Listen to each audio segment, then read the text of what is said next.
Começa agora no seu rádio Papo de Esporte. Beleza, hoje é quarta-feira, tá começando o Papo de Esporte com as principais notícias do dia por aqui. A gente começa falando sobre Olimpíadas de Tóquio. O principal responsável pela assessoria médica do governo do Japão, Shigeru Omi, defendeu nesta quarta-feira que as autoridades deveriam discutir a realização dos Jogos Olímpicos, marcados para o dia 23 de julho. Abre aspas, estamos em um momento em que devemos discutir a realização do evento, tendo em conta a situação do aumento dos contágios e a pressão sobre o sistema de saúde, como fatores mais importantes. Meu alerta é que pense em vários fatores, tendo em conta a situação dos contágios e do sistema de saúde. É responsabilidade do comitê organizador dos Jogos e dos outros responsáveis explicar aos cidadãos a decisão que tomarem sobre a realização das Olimpíadas, fecha aspas, afirmou Shigeru Omi, numa reunião do Comitê de Saúde do Parlamento japonês. Ele fala então sobre essa possibilidade de realização dos Jogos, pede para que avaliem de fato todas as circunstâncias em meio à pandemia, ele que é o assessor de saúde do governo japonês. Vamos falar sobre Liga dos Campeões da Europa. Ontem, Real e Chelsea jogaram e ficaram no 1-1 no Alfredo Di Stéfano. Hoje tem mais Liga dos Campeões. Tem Paris Saint-Germain e Manchester City. O jogo de ida acontece no estádio Stade de France. Ainda na Europa, depois de Jimi Hendrix e Joy Division, mais um ícone da música será homenageado por um clube de futebol em seu uniforme. De acordo com diversos sites especializados e fóruns de torcedores, o Ajax lançará uma camisa celebrando Bob Marley, o rei do reggae. A ligação do jamaicano Bob Marley, que era um apaixonado pelo futebol, com o Ajax, começou em 2008, quando um DJ da Arena Amsterdã colocou a célebre canção Three Little Birds para tocar após um amistoso entre Ajax e Cardiff City. A música pegou logo de cara e virou o hino dos torcedores. A ideia da fornecedora de material esportivo do Ajax é lançar oficialmente a vestimenta, que será o terceiro uniforme do clube na temporada 21-22, em 11 de maio, data em que serão completados 40 anos da morte de Bob Marley. A camisa, belíssima por sinal, é toda preta, mas com detalhes em vermelho, amarelo e verde na gola e nas 3 listras da fornecedora. As cores são associadas à cultura Rastafari, difundida e seguida por Bob Marley.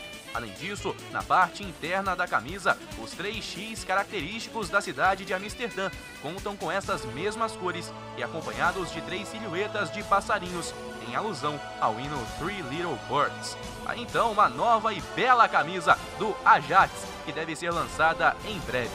Eu sigo por aqui para falar agora sobre Copa Sul-Americana. Ontem, 2 brasileiros entraram em campo. O Bahia desfilou em Pituaçu, 5-0 para cima do Guabirá.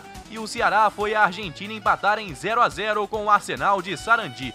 Jogam hoje, quarta-feira, o Atlético Paranaense contra o Metropolitanos. O Furacão venceu a primeira partida pelo Grupo D. O Bragantino joga hoje fora de casa às 9h30 da noite no George Capwell contra o Emelec. Os 2 times têm 3 pontos porque venceram na primeira rodada. Outros brasileiros entram em campo amanhã. Vamos falar sobre Libertadores, porque tiveram times brasileiros que passearam em campo também nesta super terça de muito futebol. O Palmeiras jogou como um campeão, impôs seu estilo de jogo e calou muitos críticos. 5-0 para cima do Independiente Del Valle, que eliminou o Grêmio na fase prévia da Libertadores há poucas semanas.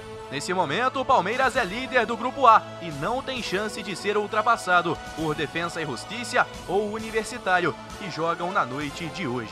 Pelo Grupo B, o Inter venceu também muito bem, 4-0 para cima do Deportivo Táchira e conseguiu se recuperar um pouco na tabela depois de uma derrota na estreia. Nesse momento é o líder, mas ainda aguarda a realização de Olímpia e Always Ready no Defensores del Chaco. Pelo Grupo C, a vida do Santos tá complicada, tá muito complicada. Não só na Libertadores, mas também no Campeonato Paulista. Mas hoje o nosso assunto é o torneio continental. O Santos perdeu na primeira rodada em casa para o Barcelona de Guayaquil por 2-0. e ontem foi à Argentina e perdeu também por 2-0 para o Boca Juniors na Bombonera. O Peixe é o último colocado no grupo C e já está a 3 pontos do Barcelona, que joga hoje em casa contra o The Strongest. Caso o Barcelona vença, essa diferença para a zona de classificação às oitavas aumentará para 6 pontos. Santos, que tem feito últimas partidas muito ruins tanto no Paulista quanto na Libertadores, corre risco de eliminação nos dois. Pelo grupo D, o Fluminense entra em campo hoje às 9 da noite, mesmo horário também para River Plate e Júnior Barranquilla. No grupo, tudo embolado, todo mundo com 1 ponto. Falando mais sobre Santa Fé e Fluminense, um jogo que mudou de local.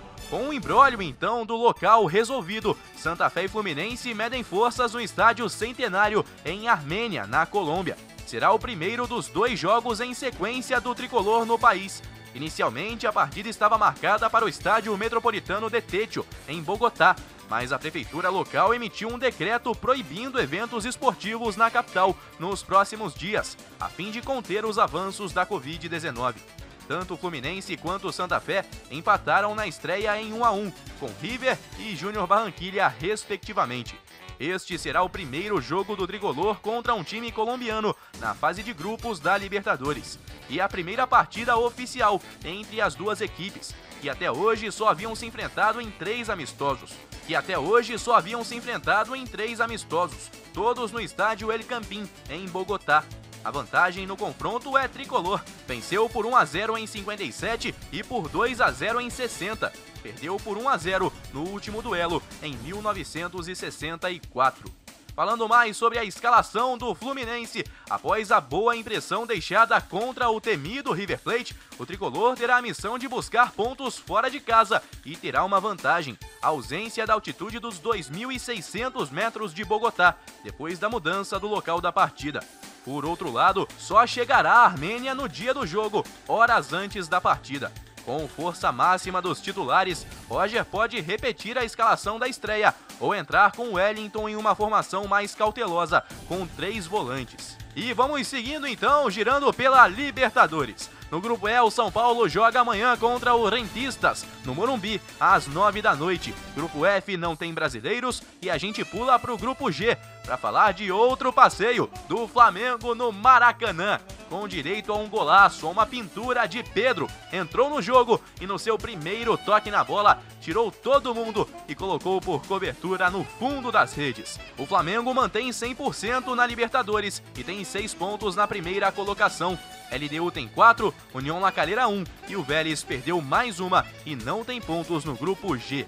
Pelo grupo H, o Atlético demorou, suou, mas venceu. 2-1 para cima do América de Cali, no Mineirão. O Galo é líder do grupo, mas aguarda a partida de hoje do Cerro Porteño contra o La Guaira. Para você um forte abraço e até amanhã. Guilherme Faria, para a Rádio Conselheiro FM, em todas as plataformas.